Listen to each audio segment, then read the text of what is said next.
আমি প্রথমে আউযু বিল্লাহি মিনাশ শাইতানির রাজিম, এরপরে বিসমিল্লাহির রহমানির রহিম। গত জুমায় আলহামদুলিল্লাহি রাব্বিল আলামিনের আলোচনা করেছিলাম। যেই সূরাগুলি আমাদের মুখস্থ আছে ওই সূরাগুলি একটু বিস্তারিত বলবো, আর যেগুলো আমাদের মুখস্থ নেই সেগুলো আমি খুব সংক্ষেপে বলবো ইনশাআল্লাহ। সম্মানিত হাজিরিন, আলহামদুলিল্লাহি রাব্বিল আলামিন যে আলোচনাটি গত জুমায় আমি করার জন্য চেষ্টা করেছি সেটার সারমর্ম আমি একটু বলে দিচ্ছি। সেটা হচ্ছে সর্ব অবস্থায় আল্লাহ পাকের শুকরিয়া আদায় করা।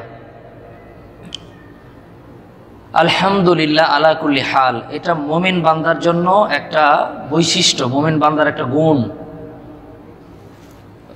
রাসূলুল্লাহ সাল্লাল্লাহু আলাইহি ওয়াসাল্লামকে জিবরাইল আলাইহিস সালাতু সালাম একটা বাক্য, একটা বাণী শুনিয়েছিলেন যে শেষ জামানার উম্মতের একটা আশ্চর্যের বিষয় হলো, মানে আমাদের একটা গুণ আল্লাহ তাআলার নবীর কাছে পৌঁছে দিয়েছেন যে কি, যে বিপদে থাকলে ধৈর্য ধরে আর নিয়ামত পাইলে শুকরিয়া আদায় করে।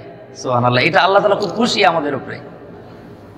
আর মুমিন বান্দার বিপদ কোনো শব্দ নাই, এটা একটা গুরুত্বপূর্ণ কথা। কেন সর্ব অবস্থায় আমরা শুকরিয়া আদায় করব?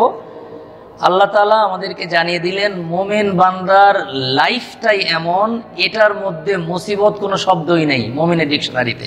কিভাবে? আমরা তো দেখি মুসিবতে পড়তেছি, নানা ধরনের অসুখ বিসুখ, বিপদ আপদ, অভাব অনটন, মানুষের জুলুম নির্যাতনের শিকার আমরা হই। তাহলে কি এগুলো মুসিবত না? মুফাসসিরিন মুহাদ্দিসিনরা লিখেন না, মুসিবত না। কেমনে?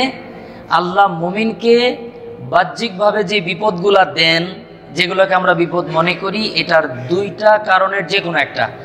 একটি হচ্ছে হয়তো আমার কোনো গুনাহ হয়ে গিয়েছিল, সেই গুনাহকে আল্লাহ মাফ করে দেওয়ার জন্য একটা পানিশমেন্ট দিয়েছেন, অথবা আল্লাহ তাআলা আমার জন্য জান্নাতের মধ্যে একটা মর্যাদা স্থির করে রেখেছেন, আমি আমলের মাধ্যমে সেই মর্যাদা পর্যন্ত পৌঁছতে পারছি না, আল্লাহ তাআলা একটা মুসিবত দিয়ে আমাকে ওই মর্যাদা পর্যন্ত পৌঁছে দিবেন। ইমানের দাম কত দেখেন, যার মধ্যে লা ইলাহা ইল্লাল্লাহ মুহাম্মাদুর রাসূলুল্লাহ সাল্লাল্লাহু আলাইহি ওয়াসাল্লাম, এটা যার হৃদয়ে আছে তার মর্যাদা কত। সে যে অবস্থায় থাকুক না কেন আল্লাহ বলতেছেন ওর ওইটাই ভালো অবস্থা। সুবহানাল্লাহ। এজন্য সর্ব অবস্থায় আমরা আল্লাহর শুকরিয়া আদায় করব। আল্লাহ তাআলা আমাদের সবাইকে তৌফিক দান করেন। আজকে আমরা আর রহমানির রহিম নিয়ে আলোচনা করব ইনশাআল্লাহ। সূরাতুল ফাতিহায় আল্লাহ রাব্বুল আলামিন মৌলিকভাবে দুইটা ভাগে ভাগ করেছেন। প্রথম ভাগ আল্লাহ বলেন এটা আমার জন্য, আর দ্বিতীয় ভাগ আমার বান্দার জন্য। সুবহানাল্লাহ। প্রথম ভাগে আল্লাহ তাআলা তার তিনটা গুণবাচক নাম ব্যবহার করেছেন। একটা হচ্ছে রব্বুল আলামিন, আরেকটা হচ্ছে আর রহমানির রহিম, আরেকটা হচ্ছে মালিকি ইয়াউমিদ্দিন, অর্থাৎ যিনি বিশ্ব জগতের প্রতিপালক, যিনি পরম করুণাময়, অতিশয় দয়ালু এবং কিয়ামত দিবসের বা বিচার দিবসের মালিক।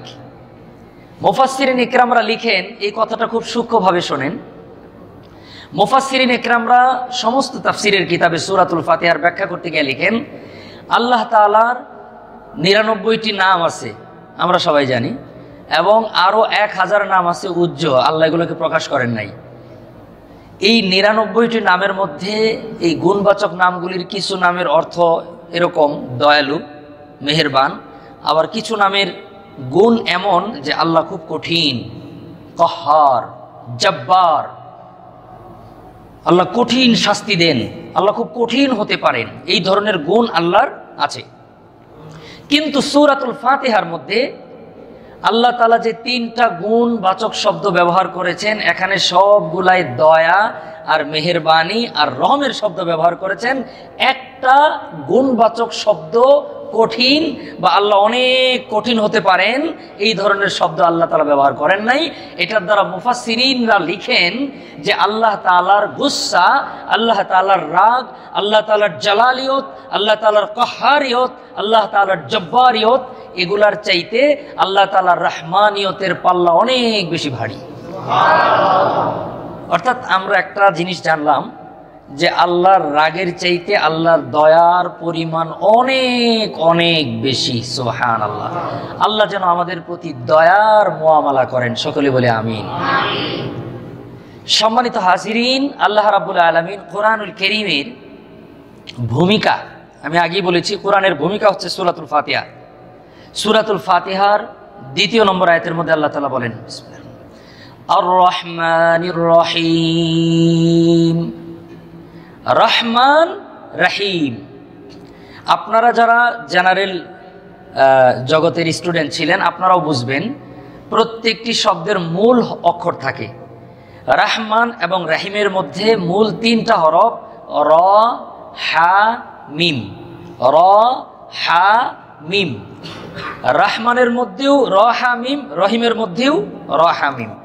অর্থাৎ আপনি যে কোনো ডিকশনারি খুঁজলে দেখবেন রহমান এবং রহিম দুটি শব্দের শাব্দিক অর্থ একই, অর্থাৎ দয়ালু, অতিশয় দয়ালু।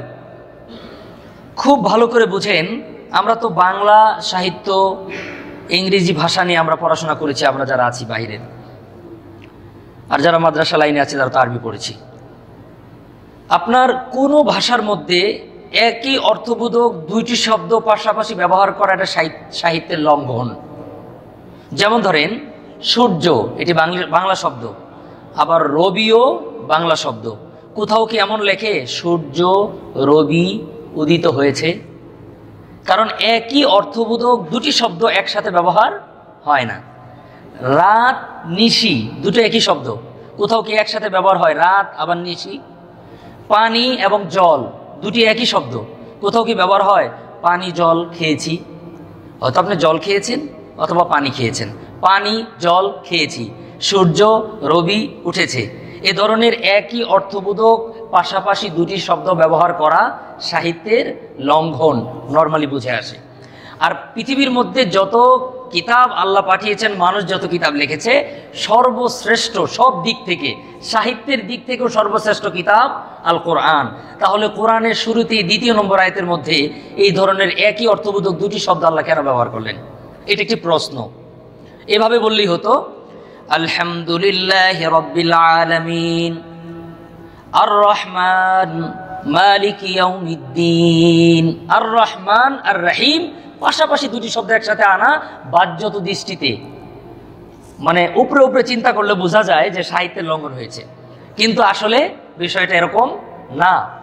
আমরা যদি আর রহমান এবং আর রহিমের পার্থক্যগুলা সুন্দরভাবে বুঝি, তাহলে আমরা বুঝবো যে না, আসলে আর রহমান আর রহিমের শাব্দিক অর্থ যদিও একই, কিন্তু মর্ম অর্থ আকাশ আর জমিনের চাইতেও বেশি পার্থক্য আছে। সম্মানিত হাজরিন, আর রহমান আর রহিমের অনেকগুলি পার্থক্য মুফাসসিরিনরা লিখেছেন, আমি 2টা বা 3টা বলবো। 1 নম্বর পার্থক্য হচ্ছে, আর রহমান এই শব্দটির যেই দয়া আর রহিম শব্দের যে দয়া, এই 2টার 1 নম্বর পার্থক্য হলো, আর রহমান এমন দয়ালুকে বলা হয় যেই দয়ালু সৃষ্টির আগেই ওই সৃষ্টির প্রতি, মাখলুকের প্রতি দয়া করেন। সুবহানাল্লাহ। খুব ভালো করে বুঝেন, এই পৃথিবীতে সৃষ্টি করার আগেই আল্লাহ তাআলা আমাদের উপর দয়া করা আরম্ভ করে দিয়েছেন। সুবহানাল্লাহ। আমার মা, আপনার মা আপনাকে আমাকে দয়া করে সৃষ্টির শুরু আগে না পরে, পরের থেকে। আমার মার পেটেই আমি আসিনি, আমার মা আমাকে দয়া করবে কোত্থেকে? পেটে আসার পর থেকে দয়া করা শুরু করে, এরপরে দুনিয়াতে আসার পর আমার উপর অনেক দয়া করে, বাবা করে, ভাই বোনরা করে, আত্মীয় স্বজনরা করে। কিন্তু আমি সৃষ্টিই হই নাই, আমার উপর আমার কোনো আত্মীয় স্বজন, কোনো আপনজন মায়া করতে পারে না, কোনো মাখলুক পারে না। কিন্তু আল্লাহ সুবহানাহু ওয়া তাআলা আপনার আমার রিজিক এই দুনিয়াতে সৃষ্টি করার আগে 40,000 বছর আগে আল্লাহ তাআলা আমার রিজিক বানিয়ে দিয়েছেন। 40 বছর আগে দুনিয়াতে আল্লাহ তাআলা আপনার আমার রিজিককে পাঠিয়ে দিয়েছেন। এটা হচ্ছে রহমান। আর রহিম এমন দয়ালুকে বলা হয় যে দয়ালু সৃষ্টির পরে ওই মাখলুকের প্রতি দয়া করে। অর্থাৎ রহমান এটা আল্লাহর জন্য একেবারেই খাস, এই গুণ কোনো মাখলুকের মধ্যে কখনো আসে না, কিন্তু রহিম যে দয়া, এই দয়াটি এমন দয়া, এটা কখনো কখনো মাখলুকের মধ্যে আল্লাহ তাআলা দিয়ে দেন, যেই দয়া পাওয়ার কারণে, যেই দয়া এবং মেহেরবানি পাওয়ার কারণে একজন মাখলুক আরেকজন মাখলুকের প্রতি দয়া করে। সম্মানিত হাজিরিন, এটা হলো একটা পার্থক্য। আমরা এক বাক্যে মনে রাখবো, রহমান এমন দয়ালুকে বলা হয় যেই দয়ালু সৃষ্টির আগে থেকেই দয়া করেন, রহিম এমন দয়ালুকে বলা হয় যেই দয়ালু সৃষ্টির পরে দয়া করেন। অর্থাৎ রহিম আল্লাহ তাআলা তো রহিম, অবশ্যই বান্দাদের মধ্যেও রহিমের গুণ মাঝে মধ্যে আসে, আর রহমান এমন গুণ এটা কোনো বান্দার মধ্যে নেই, শুধুমাত্র আল্লাহর জন্য। এজন্য আল্লাহ রাব্বুল আলামিন তার নামে পবিত্র কোরআনের মধ্যে একটাই সূরা আছে, সেটা হলো সূরা রহমান। আল্লাহ রাব্বুল আলামিন প্রথমে তার নাম আল্লাহ, এই নামেই নবীর কাছে যত কিতাব, যত আয়াত নাজিল করেছেন এটাই ছিল। হঠাৎ করে রাসূলুল্লাহ সাল্লাল্লাহু আলাইহি সাল্লামের কাছে একটা আয়াত নাজিল হলো, সূরা আলে ইমরানের 110 নম্বর আয়াত। সূরা আলে ইমরান 110, আল্লাহ তাআলা বলেন, আউযু বিল্লাহি মিনাশ শাইতানির রাজীম, কুল উদউল্লাহ আও উদউর রহমান আইয়াম্মা তাদউ ফালাহুল আসমাউল হুসনা। আল্লাহ পাক বলেন, কুল উদউল্লাহ, ওগো নবীজি আপনি আল্লাহকে ডাকেন আল্লাহ বলে, আবিদুর রহমান, অথবা আল্লাহকে রহমান বলে ডাকেন। আল্লাহ যখন এই আয়াত বললেন যে আল্লাহকে আল্লাহ বলতে পারেন, রহমানও বলতে পারেন, তখন নবীজি রহমান রহমানের জিকির করে, আল্লাহকে রহমান বলে ডাকে, ইয়া রহমান আমার প্রতি দয়া করেন। মক্কার কাফেররা, মক্কার মুশরিকরা যখন শুনলো যে এতদিন আল্লাহ আল্লাহ বলতো, এতদিন বলতো আল্লাহ আল্লাহ আল্লাহ দয়া করেন, আল্লাহ মেহেরবানি হন, এখন আবার রহমান দয়া করেন, এই যে পাইছি, এতদিন না মুহাম্মদ সাল্লাল্লাহু আলাইহি সাল্লাম বলছে যে আল্লাহ একজন, এখন তো পাইছি সেও বলে আল্লাহ দুইজন। এটা নিয়ে পুরা মক্কার মধ্যে আবু জেহেল অথবা সাহেবারা প্রচারণা শুরু করলো যে দেখছো, আমাদেরকে বলে আমরা বহুত্ববাদে বিশ্বাসী, মুহাম্মদ সাল্লাল্লাহু আলাইহি সাল্লাম নাকি একত্ববাদে বিশ্বাসী, এই যে শুরু করছে এখন আরেকজন আল্লাহ খুঁজে পাইছে, তার নাম রহমান। তখন আল্লাহ রাব্বুল আলামিন মক্কার কাফেরদের এই প্রশ্নের জবাব দেওয়ার জন্য সূরা রহমান আল্লাহ তাআলা অবতীর্ণ করেছেন। সুবহানাল্লাহ। আল্লাহ তাআলা বলেন, আর রহমান আল্লামাল কুরআন খলাকাল ইনসান আল্লামাহুল বায়ান। নবী আপনি আমার পরিচয় দেন, আর রহমান, রহমান তিনি, আল্লামাল কুরআন, কোরআন শিখালেন যিনি, খলাকাল ইনসান, মানুষ বানালেন যিনি। সম্মানিত হাজিরিন, খুব নরমাল একটি কথা, আল্লাহ বললেন, আল্লাহর পরিচয় দিলেন রহমান দিয়ে, রহমানের পরিচয় দিলেন। রহমান কে? যিনি কোরআন শিখান। রহমান কে? যিনি মানুষ বানান। কোরআন শিক্ষা আগে, মানুষ পরে, এটা হলো কোরআনের সিরিয়াল। কিন্তু আমরা জানি আল্লাহ আগে মানুষ সৃষ্টি করেছেন, পরে না কোরআন অবতীর্ণ করেছেন। এটার জবাব হলো মানুষ দুই প্রকার। মানুষ দুই প্রকার, একটা হলো সৃষ্টিগত মানুষ, আর একটি হলো গুণগত মানুষ। খুব ভালো করে বুঝবেন, একটি হলো সৃষ্টিগত মানুষ, আর একটি হলো গুণগত মানুষ। মানুষের পেটে জন্ম নিলেই সৃষ্টিগতভাবে মানুষ হওয়া যায়, কিন্তু গুণগত মানুষ হতে গেলে কোরআনের শিক্ষা মানুষের মধ্যে যদি না থাকে, আমি এটা বলি নাই যে আপনাকে কোরআন মুখস্থ করতে হবে, কোরআনের তাফসীর শিখতে হবে, সবাইকে আলেম হতে হবে, আমি এই কথা বলি নাই। কিন্তু কোরআনের যে মূল মেসেজ, কোরআনের যেটা আল্লাহ তাআলা যেই সংবাদ আমাদের কাছে পৌঁছেছেন, এই সংবাদ যদি কেউ নিজের জীবনের মধ্যে মূল সংবাদটাকে সেট করতে না পারে, আল্লাহ কোরআনে দিয়ে প্রমাণ দিয়ে বললেন যে ওই লোকটা গুণগত মানুষ হতে পারবে না। আবার আল্লাহ আরেক জায়গায় কোরআনের মধ্যে বলেছেন, কেউ যদি গুণগত মানুষ না হতে পারে তার অবস্থা কি? আল্লাহ তাআলা বলেন, আসলে সেটা তো চতুষ্পদ জানোয়ার চাইতেও নিকৃষ্ট। নাউজুবিল্লাহ। আল্লাহ এই কথা কোরআনের মধ্যে বলেছেন, এটা আমার কথা না। আল্লাহ তাআলা কোরআনের মধ্যে বলেন, লাহুম কুলুবুন লা ইয়াফকাহুনা বিহা ওয়া লাহুম আ'য়ুনুন লা ইউবসিরুনা বিহা ওয়া লাহুম আযানুন লা ইয়াসমাউনা বিহা উলাইকা হুম কাল আনআম বাল হুম আদাল।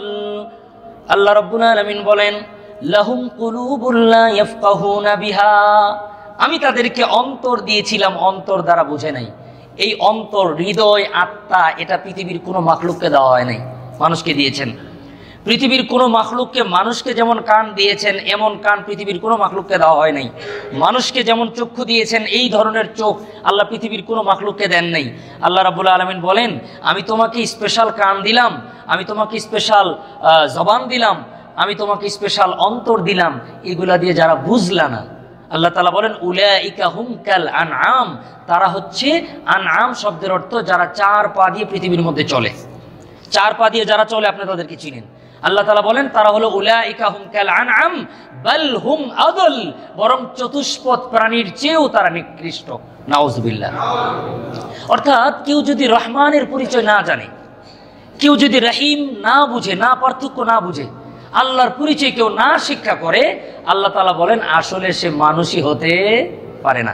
এজন্য আল্লাহ কোরআনকে সাজিয়েছেন, আমি আগেই বলেছি সূরাতুল ফাতিহা কোরআনের ভূমিকা, এর পরের প্রথম সূরার নাম সূরাতুল বাকারা। সূরাতুল বাকারা, বাকারাতুন শব্দের অর্থ হলো গাভী, ষাঁড় না গাভী, মানে গরুর মধ্যে যেটা লেডিস, গাভী গরু, বাকারা। আর শেষ সূরার নাম হলো সূরায়ে নাস। নাস অর্থ কি বলেন তো? হয়েছে তো বলেন? মানুষ। নাস অর্থ মানুষ। প্রথম সূরার নাম গাভী, শেষ সূরার নাম মানুষ। আল্লাহ ভূমিকার মধ্যে বললেন যে মানুষ জন্ম নেওয়ার পরে আসলে মানুষ থাকে না, ওইটার আকল, ওইটার বুদ্ধি, ওইটার চালচলন গাভীর মতোই থাকে। যদি কোরআন নিজের জীবনে আনা যায়, মিনিমাম যতটুকু জানার দরকার, যেটা ফরজে আইন, এটা যদি নিজের জীবনে আনে তাহলে কোরআনের শেষে আল্লাহ তাআলা বললেন নাস, তাহলে সে প্রকৃত অর্থে মানুষ হয়ে যায়। সুবহানাল্লাহ। আল্লাহ সূরাতুল বাকারা শুরুর দিক দিয়ে বলেছেন আমিনু কামা আমানান নাস, তোমরা ঈমান আনো মানুষদের মতো, ঈমান আনো মানুষদের মতো। তাহলে মানুষ নাসের মতো, মানুষের মতো ঈমান আনতে বললেন। সমস্ত মুফাসসিরিনরা একমত, এখানে নাস দ্বারা উদ্দেশ্য রাসূলুল্লাহ সাল্লাল্লাহু আলাইহি সাল্লামের আসহাবায়ে কেরাম রিদওয়ানুল্লাহি আলাইহিম আজমাইন, নবীর সাহাবীদেরকে বুঝিয়েছেন। অর্থাৎ নবীর সাহাবীদের মতো তোমরা ঈমান আনো, তাহলেই তোমরা মানুষ হতে পারবা। রহমানের পরিচয় দিতে গিয়ে আল্লাহ বলেন আর রহমান, রহমান তিনি, আল্লামাল কুরআন, কোরআন শিখালেন যিনি, খলাকাল ইনসান, মানুষ বানালেন তিনি।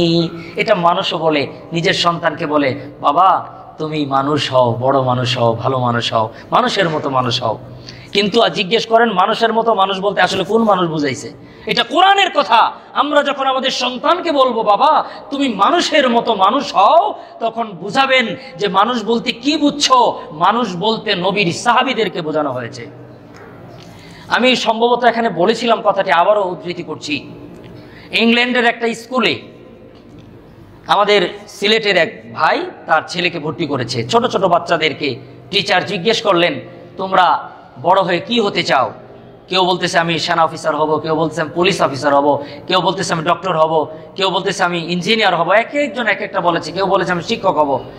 একটা মুসলিম ছেলে সে ওই স্কুলে বলেছিল আমি সাহাবা হব। সুবহানাল্লাহ। অর্থাৎ মানুষ হব। তো সাহাবা এই শব্দ ওই টিচার জীবনে কখনো শোনে নাই। তিনি যত পড়াশোনা করেছেন তার শিক্ষা জীবনে সাহাবা এই শব্দ কোনোদিন শোনেন নাই। তিনি অমুসলিম। তো তার খুব আগ্রহ, বাচ্চাকে আর কোনো প্রশ্ন করে নাই, ওনার সাহাবা জানতে ইচ্ছে করে। একটু বলেছে যে সাহাবি কাকে বলে, উনি বলেছেন আমার আব্বু ভালো বলতে পারবে। তখন একদিন সময় করে ছুটির দিনে ওই টিচার ওই বাচ্চার বাসাতে গিয়েছেন, ফোন দিয়ে আগেই জানিয়ে পড়ে গিয়েছেন। যাওয়ার পরে প্রথমে কৌশল বিনিময় করেছেন, এরপরে বলেছেন ভাই আমি তো এসেছি, আমার স্কুলে অনেক বাচ্চাদেরকে জিজ্ঞেস করলাম কে কি হতে চাও, এক একজন এক একটা বললো, কিন্তু আপনার ছেলে এমন একটা শব্দ বলেছে যেটা আমি আমার জীবনে শুনি নাই, আমার স্কুল লাইফে কোনো স্টুডেন্ট কখনো বলে নাই। কি বলেছে? তখন বলেছে আমার ছেলেটা বলেছে সে সাহাবা হতে চায়। সাথে সাথে আমাদের বাংলাদেশের বংশোদ্ভূত সেই ব্রিটিশ নাগরিক চোখের পানি ছেড়ে দিয়ে বলেছে স্যার আমার ঘরে প্রত্যেক দিন এশার নামাজের পরে হেকায়েতে সাহাবার তালিম হয়। আমি এশার নামাজের পরে হেকায়েতে সাহাবা ঘরের মধ্যে বাচ্চাদেরকে নিয়ে বিবিদেরকে নিয়ে একসাথে পড়ি। তো পৃথিবীর মধ্যে মানুষ মানুষ হতে গেলে কেমন মানুষ হতে হয়, এটা প্রতিদিন পড়তে পড়তে আমার ছেলে শুধু বলে, বাবা আমি সাহাবা হব। সুবহানাল্লাহ। সম্মানিত হাজিরিন, আমরা তো জীবনে অনেক বলেছি যে মানুষ হও, কে না বলেছে নিজের সন্তানকে যদি মানুষ হও, কিন্তু বাবাও জানে না এটা মানুষ বলতে কি মানুষ বুঝাইছে। বাবাও জানে না, মায়ও জানে না, সন্তানও জানে না আসলে মানুষ বলতে কি বোঝানো হয়েছে।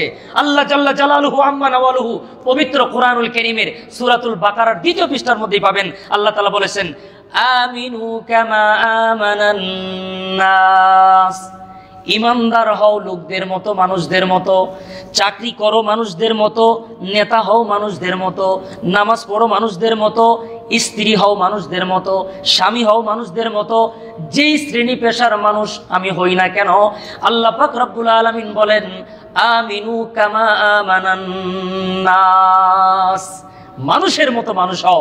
এই মানুষ বলতে আল্লাহ বলেছেন নবীর সাহাবীদেরকে। আল্লাহ পাক আমাকে, আপনাকে, আমাদের বিবিদেরকে, আমাদের সন্তানদেরকে মানুষের মতো মানুষ হওয়ার তৌফিক দান করেন। আর না হলে চতুষ্পদ প্রাণী, চতুষ্পদ জানোয়ার। আল্লাহ কোরআনে বলেছেন, এটা কোরআন, আমি শুধু অনুবাদক। আল্লাহ বলেছেন চতুষ্পদ জানোয়ার হয়ে যায়। আল্লাহ তাআলা আমাদেরকে মানুষ হওয়ার তৌফিক দান করেন। তো আর রহমান, এই রহমানের পরিচয় আল্লাহ দিলেন। রহমান এমন দয়ালু, যেই দয়ালু সৃষ্টির আগেই দয়া করেন। আপনাকে আমাকে দুনিয়াতে পাঠানোর আগে আল্লাহ কোরআন পাঠিয়ে দিয়েছেন। আপনাকে আমাকে দুনিয়াতে পাঠানোর আগেই কোরআন পাঠিয়েছেন, রিজিক পাঠিয়েছেন, আমার যা প্রয়োজন সব কিছু পাঠিয়ে দিয়েছেন। অর্থাৎ রহমান বলা হয় এমন দয়ালুকে যেই দয়াটা সৃষ্টির আগের থেকেই হয়। আর রহিম বলা হয় এমন দয়ালু সৃষ্টির আগেও হয়, সৃষ্টির পরেও হয়। 2 নম্বর পার্থক্য, রহমান এমন দয়ালুকে বলা হয় যেই দয়ালু, খুব ভালো করে বুঝেন, যেই দয়ালু তার দয়া বন্ধু শত্রু দুশ্মন আপন সবার জন্য উন্মুক্ত। আর রহিম বলা হয় এমন দয়ালুকে যেই দয়ালু তার দয়াকে শুধুমাত্র বন্ধুদের জন্য করে, আপন জনের জন্য করে, শত্রুর জন্য করে না। এটা খুব গুরুত্বপূর্ণ। এটা বর্তমান বিশ্বের যত অস্বস্তি, সারা পৃথিবীর মধ্যে একটা অশান্তির আগুন জ্বলতেছে। সারা পৃথিবীর আনাচে কানাচে, আপনি পশ্চিম থেকে পূর্ব, উত্তর থেকে দক্ষিণ, পৃথিবীর যেই প্রান্তেই যাবেন সেখানেই দেখবেন অশান্তির আগুন।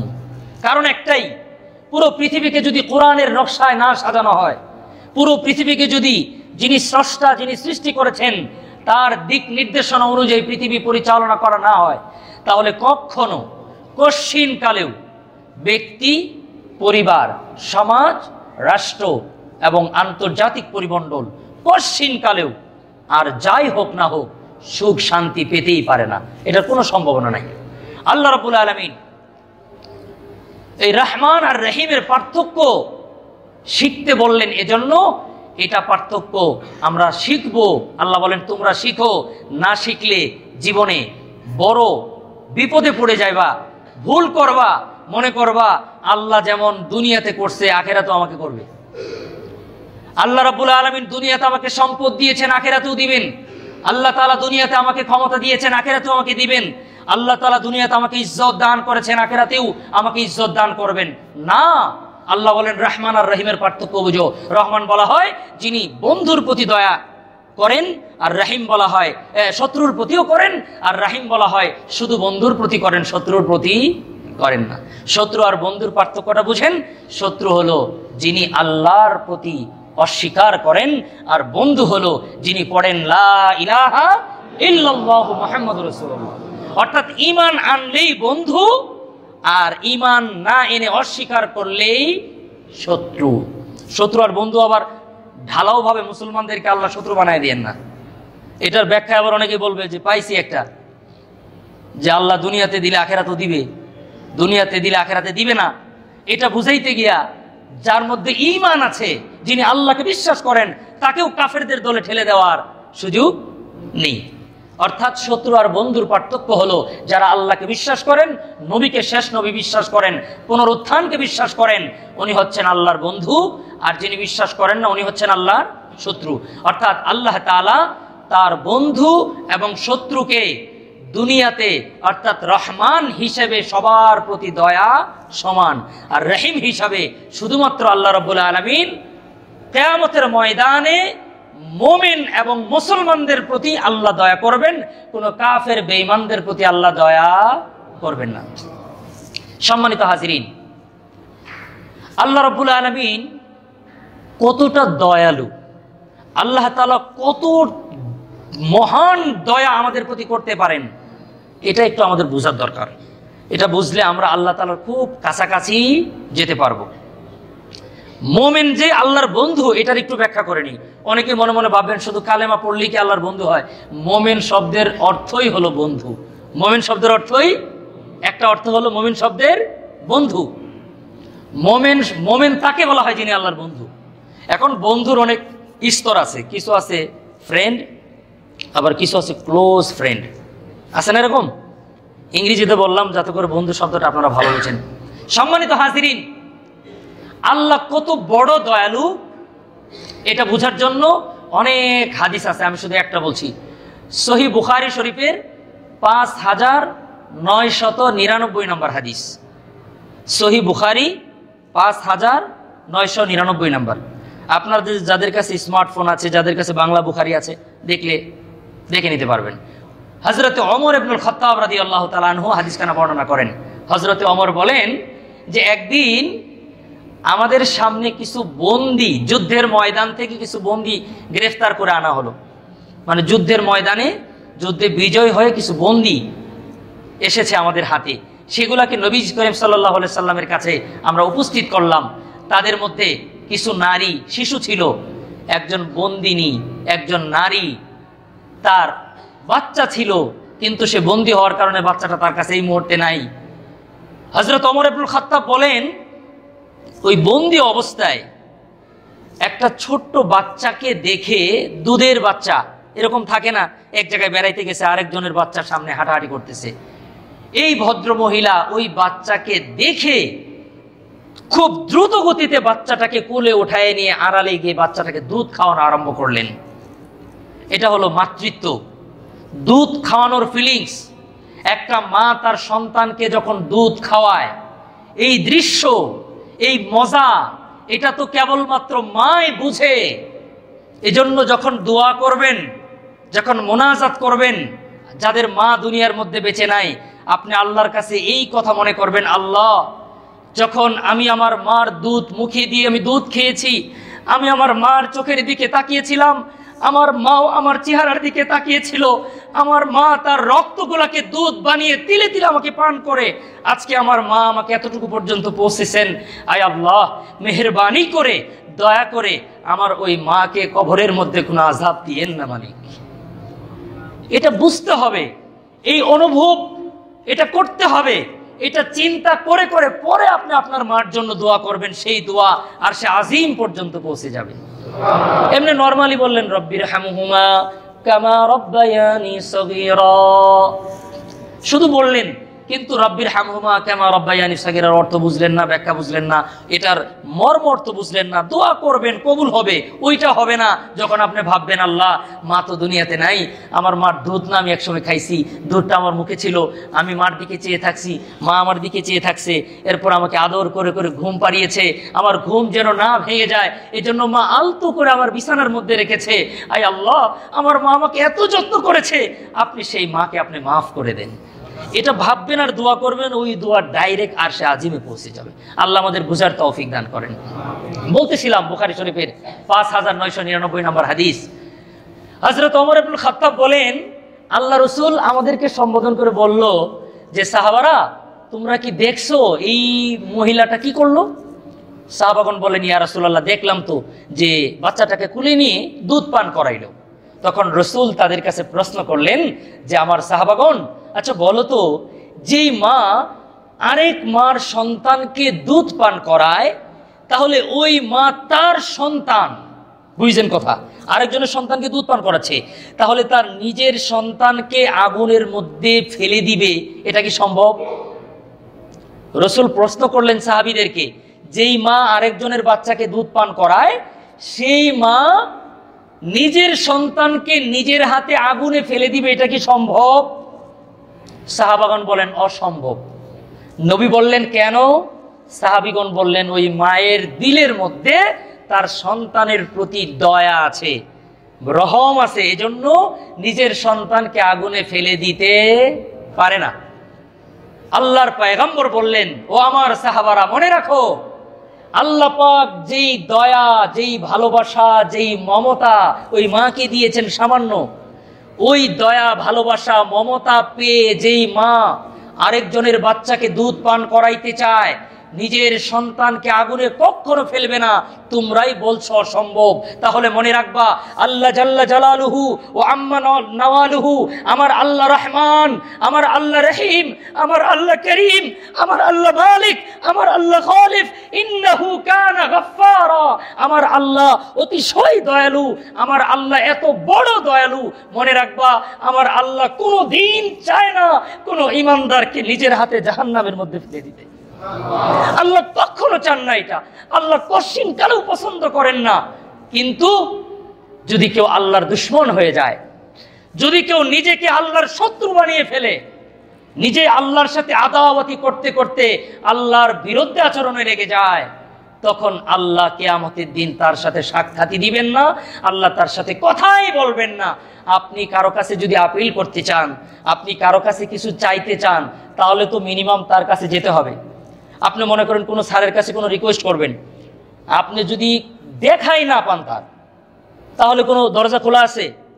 কিন্তু আপনি যদি কায়দা মতো বাসার গেটে গিয়ে দাঁড়ান, অফিসের সামনে গিয়ে দাঁড়ান এবং আপনি আপনার হালতকে প্রকাশ করতে পারেন, আপনি যদি বুঝাইতে পারেন যে হ্যাঁ এটা আমি পাও না, এটা আমার দরকার, এটা তো আমাকে আপনি দয়া করতে পারেন, আপনি মেহেরবান হতে পারেন, তাহলেই না আপনি সেই সুবিধা, আপনার অসুবিধা দূরীকরণের জন্য যা প্রয়োজন সেটা করতে পারবেন।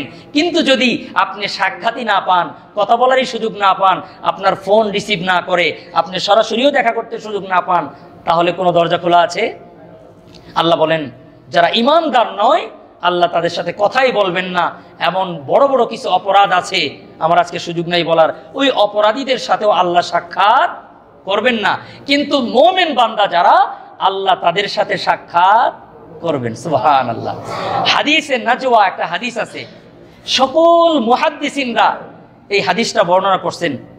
এই হাদিসটা খুব মনোযোগ দিয়ে শোনেন। হাদিসে নাজওয়া, ক্ষমার হাদিস। আল্লাহ পাক কিয়ামতের ময়দানে অনেক মুমিন বান্দাদেরকে ডাকবেন, ডেকে পর্দার আড়ালে নিবেন। সুবহানাল্লাহ।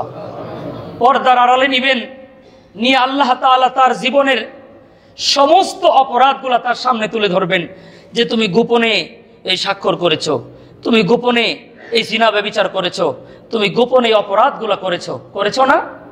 বান্দা কেঁদে দিয়ে বলবে, আল্লাহ আমি তো এই অপরাধগুলো সত্যিই করেছিলাম। আল্লাহ জাল্লা জালালহু আম্মা নওয়ালহু গফফার, রহমান, রহিম, করিম, আল্লাহ বান্দাকে পর্দার আড়ালে গোপনে নিয়ে বলবে, বান্দা তোমার ওই গুনাহগুলোকে আমি আল্লাহ দুনিয়ার মধ্যে গোপন রেখেছিলাম, তাই না? বান্দা বলবে, আল্লাহ হ্যাঁ আপনি গোপন রেখেছিলেন। আল্লাহ রাব্বুল আলামিন বলবেন, বান্দা আজকেও তোমার গুনাহগুলোকে গোপন রেখে আমি আল্লাহ তোমাকে মাফ করে দিলাম। এজন্য একটা রিকোয়েস্ট আপনাদের প্রতি আমার, কখনো নিজের গুনার কথা কোনো মানুষের কাছে প্রকাশ করবেন না। এর মতো নাদান, এর মতো বেকুব এই জমিনের মধ্যে নাই যারা সাক্ষী রেখে গুনাহ করে। সাক্ষী রেখে কখনো গুনাহ করবেন না। সাক্ষী রাখলেন তো বিপদে পড়লেন, সাক্ষী নাই আল্লাহর কাছে মাপ চাইবেন, গোপনে ক্ষমা চাইবেন, আল্লাহ পর্দার আড়ালে নিয়ে আপনাকে মাফ করে দিবে। কিন্তু যখন সাক্ষী থাকবে তখন আপনার বাঁচার কোনো রাস্তা। আল্লাহ এত দয়ালু। আপনি চিন্তা করেন, আমরা প্রত্যেকেই যা গুনাহ করছি যদি আল্লাহ বলে যে আখিরাতে মাফ করে দিব, দুনিয়াতে প্রকাশ করে দেই, মানুষ চেহারার মধ্যে থুথু মারবে, মানুষ ঘৃণা করবে আমাদেরকে। আল্লাহ দেখেন কত সুন্দর দয়ালু। আমরা যে যত বড়ই পাপ করি না কেন, আল্লাহ আমাদের ইজ্জত রক্ষা করার জন্য, আমার সম্মানকে বাঁচানোর জন্য আল্লাহ আমাদের গুনাহগুলোকে গোপন রেখে দিয়েছেন। সুবহানাল্লাহ। আল্লাহ এত বড় দয়ালু, আল্লাহ এত বড় মেহেরবান। এজন্য আল্লাহ সূরাতুল ফাতিহার শুরুতে বলেন আর রহমান আর রহিম। আল্লাহ দয়ালু অর্থাৎ রহমান সবার জন্য উন্মুক্ত, রহিম শুধুমাত্র মুমিন বান্দাদের জন্য। অর্থাৎ অনেক মুফাসসিরিনরা এটার অনুবাদ লিখেছেন আল্লাহ দুনিয়াতে রহমান, আখিরাতে রহিম। খুব ভালো করে মনে রাখবেন, এটাও একটা অনুবাদ যে আল্লাহ দুনিয়াতে রহমান, আখিরাতে রহিম। এখন প্রশ্ন হলো, মুমিন বান্দাদেরকে দুনিয়াতে আল্লাহ তাআলা অনেক কষ্ট দেন, অনেক কষ্টের মধ্যে থাকে। কাফের বেঈমানরা অনেক সুবিধার মধ্যে থাকে। দেখবেন যে নামাজ পড়া শুরু করছেন, হালাল বেছে খাওয়া শুরু করছেন, যত মুসিবত আপনার উপর চলে আসছে। আরেকজন নামাজ পড়ে না, যত রকমের কুকাম আছে সব করে, তার অসুখ বিসুখ হয় না, তার কোনো সমস্যা নেই, খুব ভালো চলে। এই ধরনের পরিস্থিতি আপনারা দেখতে পারবেন, অনেক সময় হয়। এজন্য রাসূল বলেন ক্বালান নাবিয়্যু সাল্লাল্লাহু তাআলা আলাইহি ওয়াসাল্লাম আদ-দুনিয়া সিজনুল মুমিন ওয়াল জান্নাতুল কাফির। আল্লাহর পয়গম্বর বলেন দুনিয়া মুমিন বান্দাদের জন্য জেলখানা, দুনিয়া মুমিন বান্দাদের জন্য কয়েদিখানা, আর কাফের বেঈমানদের জন্য জান্নাত। জেলখানায় আমার যাওয়ার ইচ্ছাও নাই, সুযোগও হয় নাই, যাইতেও চাই না। যদি কেউ জেলখানায় গিয়ে থাকেন, উনি এটার তাফসীর ভালো বুঝবেন, এই হাদিসের ব্যাখ্যা। যে জেলখানার মধ্যে খাওয়া আছে, কিন্তু সময় তাদের পছন্দ, সময়টা তারা চয়েস করবে কখন খাবেন, মেনুটা তারা চয়েস করবে কি খাওয়াবে, রুটি খাওয়াবে না ভাত খাওয়াবে তারা খাওয়াবে, পরিমাণটাও তারা চয়েস করবে কতটুকু খাওয়াবে। অর্থাৎ খাওন আছে, স্বাধীনতা নেই। ঘুমের সুযোগ আছে, আপনার মতো করে ঘুমাতে পারবেন না, আমি যতটুকু জেনেছি। অর্থাৎ ঘুমের জন্য নির্ধারিত সময় আছে, তখনই ঘুমাইতে হবে, ওরা যখন বলবে তখন উঠতে হবে। অর্থাৎ খাওয়া, ঘুম, চিকিৎসা সব কিছু আছে, কাপড়ও আছে, পোশাকও আছে। জেলখানার আলাদা পোশাক আছে, দেখবেন আমাদের বাংলাদেশের গুলা স্টেপ স্টেপ আলাদা। কাপড় কি ধরনের উন্নত, এটা যারা দেখছেন তারা বুঝেন। অর্থাৎ পোশাক আছে, খাবার আছে, ঘুম আছে, সব কিছু আছে। আবার শুনেছি লুডোও খেলানো যায় নাকি, দাবাও খেলা যায়, তাসও খেলা যায়, এগুলো নাকি ভিতরে আছে। আচ্ছা, যেটাই থাকুক সবই আছে, কিন্তু কোনো কিছুর মধ্যেই স্বাধীনতা নাই, এটা কিন্তু সত্য। ঠিক আল্লাহ রাসূল সিজনুন জেলখানা বলে বুঝাইলেন। দুনিয়াতে খাইতে পারবো ইচ্ছা মতো না, দুনিয়াতে ঘুমাতে পারবো ইচ্ছা মতো না, দুনিয়াতে পোশাক পরতে পারবো ইচ্ছা মতো না, সবই হবে আল্লাহর ইচ্ছাই হবে, সবই হবে আল্লাহর ইচ্ছাই হবে। এটা হলো জেলখানা। আর জান্নাত হলো ওই জান্নাতের মধ্যে যা চাইবেন তাই পাইবেন, যা চাইবেন তাই পাইবেন। আল্লাহ রাসূল বলেন কাফেররা দুনিয়াতে যা চায় তাই পায়। এটা কেন আল্লাহ এটা কেন করলেন? আল্লাহ তো চাইলে দুনিয়াতেও মুমিনদেরকে জান্নাত দিতে পারতেন, আখিরাতেও জান্নাত দিতে পারতেন। এটার একটা প্রমাণ, এটার একটা উত্তরের দলিল আপনাদের জানা থাকা দরকার। সেটা হচ্ছে রাসূলুল্লাহ সাল্লাল্লাহু আলাইহি সাল্লাম একদিন হেঁটে যাচ্ছিলেন, হঠাৎ করে রাস্তার পাশে একটা মরা ছাগল, এটা নবীজির হাদিস বলতেছি আমি। মৃত ছাগল আগে দেখা যায়, তো এখন তো আসলে আমরা শহরে থাকি, মরা ছাগল, মরা গরু এগুলা বনে জঙ্গলে পড়ে থাকবে, এই দৃশ্য এখন আর পাওয়া যায় না। এটা যারা মুরব্বী আছেন তারা দেখছেন যে ক্ষেতের মাঝখানে একটা গরু পড়ে আছে, একটা ছাগল পড়ে আছে, এগুলো আগে দেখা যেত। তো মরা ছাগল পড়ে আছে, রাসূল সাহাবাদেরকে বললেন, ও আমার সাহাবাগণ, এই ছাগলটা তার মালিক নিচ্ছে না কেন? তো সাহাবাগণ নরমালি বলতেন আল্লাহু ওয়া রাসূলুহু আ'লাম, আল্লাহ তার রাসূলই ভালো জানেন, নরমালি বলতেন। কিন্তু এই প্রশ্নটা এমন প্রশ্ন, এটা সাহাবারা জবাব দিলেন। সাহাবাগণ বললেন, ইয়া রাসূলুল্লাহ, ছাগলটা তো মৃত, মরে গেছে, মরা ছাগল, এজন্য তার মালিক এটা ফেলে গেছে, এটা নিয়ে যায় নাই। তো রাসূলুল্লাহ সাল্লাল্লাহু আলাইহি ওয়াসাল্লাম বললেন যে আমার সাহাবাগণ, এই যে ছাগলটা মৃত হওয়ার কারণে, মৃত ছাগল এজন্য তার মালিক এটা নেয়নি, এটা ফেলে গেছে। তোমরা মনে রাখবা আল্লাহ রাব্বুল আলামিন যিনি রহমান, যিনি রহিম, যিনি মালিক ইয়াউমিদ্দিন, ওই আল্লাহর কাছে এই পৃথিবীটা, টোটাল পৃথিবীটা একটা মৃত ছাগলের মতো, এর চেয়ে বেশি কিচ্ছু না। এজন্য আল্লাহ এটাকে পছন্দ করেন না, তার মুমিনদেরকে এটা পুরোপুরি দেন না, যতটুকু দরকার ততটুকু দেন। তাহলে আমরা দুনিয়াকে একটা হাদিসের পরিভাষায় পাইলাম, এটা কি? মরা ছাগল। তাহলে বুঝেন যারা এই দুনিয়ার জন্য পাগল, মরা ছাগল কান্দে নিয়ে দৌড়াচ্ছে, তারা এটা বুঝে আসুক বা নাই আসুক, আমার রসুল বলছেন, আমি বলে দিলাম আপনাদেরকে, আমার রসুল বলছেন যারা দুনিয়ার পিছে দৌড়ায়, মরা ছাগল কাঁধে নিয়ে দৌড়ায়। এটার গন্ধ নিজে সুখে তার প্রতিবেশীদেরকে দেয়, এটার গন্ধের যন্ত্রণায় অনেক সময় সমাজে অশান্তি সৃষ্টি হয়। এই মৃত ছাগলের কারণে পরিবারে অশান্তি সৃষ্টি হয়, মৃত ছাগলের কারণে সমাজে অশান্তি সৃষ্টি হয়, এই মরা ছাগলের কারণে দুর্নীতি দমন কমিশন গঠন করতে হয়, না হলে এটা লাগতো না। এই মৃত ছাগল কাঁধে না নিলে দুর্নীতি দমন কমিশনের কোনো প্রয়োজন ছিল না। আল্লাহ আমাদের বুঝার তৌফিক দান করেন। আমরা এখন মৃত ছাগলের জন্য প্রতিযোগিতায় নেমে যাব, কে কত পচা ছাগল কয়টা নিতে পারি। অবশ্য মৃত ছাগল না পাওয়া গেলেও মরা কুকুর পাওয়া যায়। সেদিন আমি এই রুটে দেখেছি একটা কুকুর মরে ফুলে আছে, আল্লাহ বাঁচাইছে, কেউ এটারে সরায় না, এই ফ্যাক্টরির সামনে পড়ে আছে। তো এখন তো ছাগল নাই, ওই আপনার কুকুর, মরা কুকুরকেও বলতে পারেন, এটাও সমস্যা নেই। কারণ আল্লাহ কোরআনে আবার বলেছেন, এই দুনিয়াকে যদি আল্লাহ তাআলা একটা মাছির পাখার সমতুল্য মনে করতেন, একটা মাছির পাখার সমতুল্য আল্লাহ মনে করতেন, কোন কাফের বেঈমানকে এক ফোঁটা পানি আল্লাহ পান করাতেন না। খুব ভালো করে বুঝেন, একটা পাখির মানে মাছির পাখা আল্লাহ কোরআনে বলেছেন, নবী বলেছেন, মশা মাছি, মৃত মশা মাছির চেয়েতেও আল্লাহ তাআলা এই দুনিয়াকে নিকৃষ্ট মনে করেন। এজন্য মুমিন কাফেরদেরকে আল্লাহ মুমিনদেরকে কষ্ট দেন, আর কাফেরদের যা চায় তাই দেন। রাসূল বলেছেন, আর দুনিয়া সিজনুল মুমিন ওয়াল জান্নাতু লিল কাফির, দুনিয়াটা মুমিনদের জন্য জেলখানা আর কাফেরদের জন্য জান্নাত। এটা খুব ভালো করে বোঝার জন্য একটা ছোট্ট উদাহরণ দিয়ে আমার আলোচনা শেষ। উদাহরণ দিলে মানুষের খুব ভালো মনে থাকে। এটা আমার বানানো উদাহরণ না, এটা হাকিমুল উম্মত শাহ মুজাদ্দেদে মিল্লাত আশরাফ আলী থানভী রহমতুল্লাহি আলাই তার কিতাবে লিখেন যে এক ব্রাহ্মণ একটা পাঁঠা আর একটা পাঠি কিনেছে। ব্রাহ্মণ একটা পাঁঠা আর একটা পাঠি কিনেছে। তো পাঠিকে একটা খোঁটা গেড়ে রশি বেঁধে ঘাস খাইতে দিয়েছে। খোঁটা তো বুঝেন, খোঁটা গেড়ে রশি লাগিয়ে ঘাস খাইতে দিয়েছে। ওই পাঠি যতটুকু রশি লম্বা ওই জায়গার মধ্যে ঘোরাঘুরি করে, তার মধ্যে ঘাস থাকলে খায়, না থাকলে খায় না। আর পাঁঠা এটাকে ছেড়ে দিয়েছে। এটা তো ইচ্ছা রকম আপনার মানুষের ক্ষেত খায়, নিজের ক্ষেত খায়, ঘাসও খায়, আবার দোকান থেকে কলা কিনে কলাও মাঝে মধ্যে খাওয়ায়। তো সন্ধ্যার সময় একসাথে রাখছে পাঁঠা আর পাঠি। তো পাঠা পাঠিকে বলে, দেখছস একই মালিক একই বাজার থেকে আমাকে দুইজনে কিনে আনলো, তোকে বেঁধে রাখে আর আমাকে ইচ্ছা রকম খাওয়ায়, এটা কেমন কাজ করলো তোর প্রতি? তখন পাঠি পাঠাকে বলে যে আদর কাকে করে পূজার দিন টের পাবা। আদর কাকে বেশি করে পূজার দিন টের পাবা।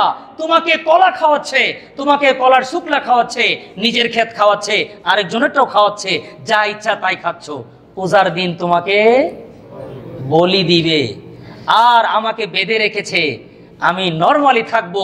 মুমিন মুসলমানদেরকে আল্লাহ তাআলা রশি দিয়ে বেঁধে দিয়েছেন, পরের ক্ষেত খাওয়া যাবে না, যা ইচ্ছা তাই খাওয়া যাবে না, ঘাস থাকলে খাবা, না থাকলে রোজা রাখবা, সবর করবা, খাইলে শুকর আদায় করবা, আর বলির পাঠার মতো যা ইচ্ছা তাই খাইবা, মরার পরে টের পাইবা। আল্লাহ রাব্বুল আলামিন আল্লাহ যা খাওয়ান শুকরিয়া আলহামদুলিল্লাহ, না খাওয়াইলে সবর করব, বলির পাঠার মতো ব্রাহ্মণের পাঠার মতো যা ইচ্ছা তাই খেতে যাব না। আল্লাহর দয়া আমরা বুঝবো, তাহলেই দুনিয়াতেও আমরা শান্তি, পরকালও আমরা মুক্তি পাবো। এই মেসেজ আল্লাহ দেওয়ার জন্য আল্লাহ বলেন আর রহমানির রহিম, পরম করুণাময় অতিশয় দয়ালু। তবে আল্লাহ দয়ালু ঠিক আছে দুনিয়াতে সবার জন্য, আখিরাতে শুধু মুমিনদের জন্য। এই পার্থক্য বুঝে ঈমান নিয়ে আল্লাহ আমাদেরকে কবরে যাওয়ার তৌফিক দান করেন। আগামী জুমায় কবরের পরের জগৎ অর্থাৎ মালিক ইয়াউমিদ্দিন এটার তাফসির করার জন্য চেষ্টা করব। আল্লাহ তাআলা আমাদের সবাইকে আমল করার তৌফিক দান করেন।